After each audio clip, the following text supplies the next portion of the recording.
Salut à tous, c'est Barto de la Team OP. Aujourd'hui, et suite à un vote majoritaire, je vous propose de découvrir les inspirations d'Oda pour les personnages de Roronoa Zoro, le sabreur et bras droit du futur roi des pirates, et de Koshiro, le père de Kuina. Tout d'abord, rappelons que Zoro et Koshiro sont liés par trois éléments. L'initiation au Kenjutsu, l'art du sabre, l'affection qu'ils ont pour Kuina et son souvenir, et enfin le Wado Ichimonji, sabre de Kuina et trésor de Wano Kuni. Ok avec tout ça? Alors commençons. Zoro. Zoro est devenu pirate parce qu'il n'avait pas vraiment le choix, même s'il apprécie manifestement cette condition. Son rêve est de devenir meilleur sabreur du monde, que son nom résonne jusqu'au ciel. Pour son nom, Zoro est inspiré du héros Zoro, alias Don Diego de la Vega, et de François l'Olonnais, un pirate du XVIe siècle, originaire des Sables d'Olonne. Ologne, Olonnais. Ok? Pour le chara-design, Zoro est inspiré de Ryuma, du manga Monster d'Eiichiro Oda. Bon ça, on le savait à peu près tous, alors quoi d'autre? Zoro est inspiré, d'après moi, d'un des plus grands bretteurs japonais, Musashi Miyamoto. Musashi Miyamoto a vécu au XVIe siècle sous l'ère d'Edo. Pour l'anecdote, vers 7 ans, il se moquait de son père.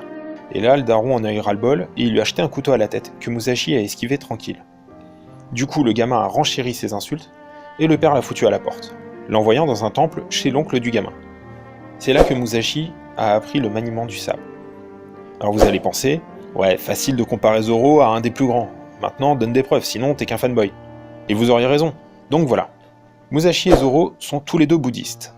Musashi a initié le style à 2 sabres. Jusque-là, on se battait qu'avec un seul. Zoro, lui, a initié le combat à 3 lames. Musashi a subi 2 défaites majeures, comme Zoro. Attendez un peu avant de gueuler. À la bataille de Sekigahara, après avoir gagné pas mal de duels, Musashi, à 17 ans, est engagé dans une bataille pour le shogunat. Là, il reçut une blessure telle qu'il fut laissé pour mort. Un peu comme Zoro à 19 ans face à Mihawk, cette blessure qui aurait dû lui coûter la vie. Et du coup, Musashi, lui, s'est relevé et s'est tiré pour se remettre sur pied. La seconde est plus symbolique, dans un cas comme dans l'autre. Musashi, lors d'un duel avec Gonosuke Muso, fut battu. En fait, au premier duel, Musashi gagna, mais 37 jours de méditation ont suffi à Gonosuke pour gagner. La solution, un bâton, beau, beaucoup plus court, 1m30 au lieu d'1m80, et chercher le plexus solaire. Il ne blessa pas Musashi, mais le toucha dans son orgueil, et il se promit de ne plus jamais perdre. Merde, ça vous rappelle pas un mec là? La blessure me fait penser au coup avec le couteau de Mihawk, et surtout cette promesse à Luffy, et à lui-même très certainement. Quelque part, l'œil balafré de Zoro est très certainement une défaite face à Mihawk, ou à un autre monstre de l'île des Shichibukai. Après son duel à mort, contre un certain Ganryu, Musashi décida de ne plus tuer en duel. Ainsi, tous les duels suivants, il les fit avec un bokken, un katana en bois. Sauf erreur de ma part, Zoro n'a pas tué un seul adversaire jusqu'à maintenant. Pour la blague, lors du duel contre Ganryu, Musashi est arrivé avec 3 heures de retard. Le mec il a pas de respect déjà. Et ça me fait penser à Zoro qui est incapable de trouver le nord même si on lui indique. Il y a encore plein de petits détails, notamment la philosophie de Miyamoto, qui est clairement la vision qu'on a de Zoro, à 2-3 détails près, dans le livre des 5 anneaux. Une dernière chose, Musashi, dans la légende, rien n'est prouvé, aurait porté un sabre nommé Musashi Masamune.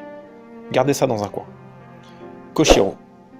Koshiro, le père de Kuina et maître de Zoro, est un bonhomme d'un calme fou. Sérieux, le mec il a perdu sa fille dans la nuit et il trouve qu'un truc à dire, les humains sont des choses vraiment fragiles. Oh, sérieux. Vous savez, j'ai des potes sur le Discord de OP, et je vous invite à le rejoindre, dites Team Barto quand vous arrivez, qui m'ont dit « Non mais y a pas d'origine à tous les persos, sérieux, big up bro ». Bah là, j'ai trouvé 2-3 trucs quand même. Pour le chara-design, j'ai rien trouvé. On prend n'importe quel asiate, les cheveux longs, les lunettes rondes, bref, y a rien. Pour le personnage par contre, Koshiro m'a l'air d'être un mix formidable. Alors accrochez-vous à vos calbars, on est parti pour un bref cours d'histoire. Une légende raconte que 2 forgerons de l'ère d'Edo s'affrontèrent en duel. Masamune et Muramasa. Les 2 accomplirent leur chef-d'œuvre pour ce jour, étant constamment mis en opposition. Muramasa commença et mit son épée dans le sens du courant de la rivière. Tout ce qui croisait sa lame était tranché, feuilles, poissons, etc. Puis emporté par le courant. Masamune, lui, présenta sa lame dans le même sens et vit les feuilles se trancher, mais elles restaient au bord de la lame. Les poissons eux-mêmes venaient se frotter à la lame sans se blesser. De ce duel est né un concept. Les Katsujinken, les épées salvatrices, et les Satsujinken, les épées meurtrières. Et Muramasa était très connu pour ses épées meurtrières. L'équivalent des sabres Kitetsu de OP en fait. Il fut même un élève de Masamune, mais renvoyé car son caractère et ses sabres étaient trop sombres. Ce duel me fait penser à Koshiro qui explique à Zoro qu'on peut tout trancher ou rien du tout. D'ailleurs, notez que Zoro fait cette action avec le Wado Ichimonji, la route vers l'harmonie. Un sabre, le Musashi Masamune, un mix entre le nom du sabreur et du forgeron, a été prétendument utilisé par Musashi Miyamoto. Comme le Wado Ichimonji avec Zoro. Enfin, les lames de Masamune sont reconnaissables, surtout à leur amont, la ligne de trempe, droite, un peu comme celle du Wado Ichimonji. Du coup, j'ai soupçonné une inspiration chez les forgerons mythiques du Japon. Et voilà ce que j'ai trouvé en plus de Masamune. Ikoshiro Sadamune, élève, voire selon les sources, fils adoptif de Masamune, le gentil forgeron. Il est connu pour avoir forgé l'un des sabres qui fait partie des Wazamono officiels du Japon, à l'instar des deux autres, Masamune et Muramasa. D'ailleurs, notez l'emblème du dojo de Koshiro, les deux sabres rouges. Ça me fait penser à la couleur que prend l'acier quand on doit le forger. Je pense que la référence à Ikoshiro est là. Mais c'est pas tout. Un forgeron, ça fait léger, je suis d'accord. Je pense que Koshiro est un vrai sabreur au départ, avant de devenir un prof. Et une référence déjà évoquée m'a interpellé. Rappelez-vous Ganryu, ce mec battu par Musashi Miyamoto. Ganryu s'appelait Sasaki Kojiro. Il est connu entre autres pour avoir été tué par Musashi, mais également pour avoir créé une école de Kenjutsu. Et Ganryu est mort sur une île appelée Ganryujima, qui se trouve dans la préfecture de Yamaguchi, à Shimonoseki. Et comment s'appelle l'île de Koshiro? Shimotsuki. Enfin, comme je vous l'ai dit, la réaction de Koshiro à la mort de Kuina est trop philosophique pour quelqu'un de normal. Les personnes qui philosophent ainsi sur les différentes phases de la vie sont les philosophes, et les moines et prêtres.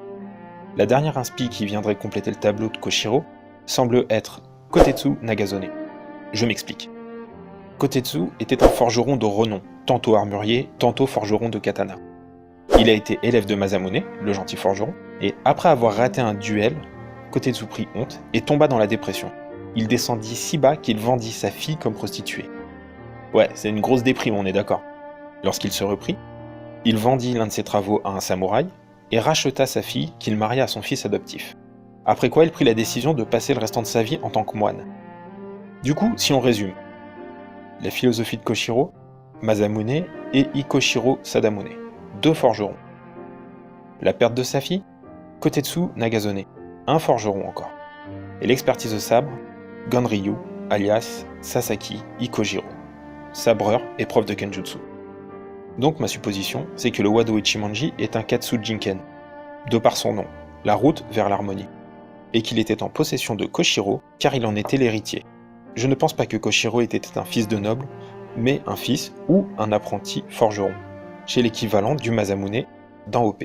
Il aurait quitté son apprentissage après avoir tué un homme, comme l'a fait Kotetsu, et ouvert un dojo. Mais ce n'est qu'une supposition. Voilà, c'est tout pour moi sur les inspirations d'Oda pour Zoro et Koshiro. J'espère avoir relevé le défi comme il se doit. C'était Barto pour une nouvelle vidéo.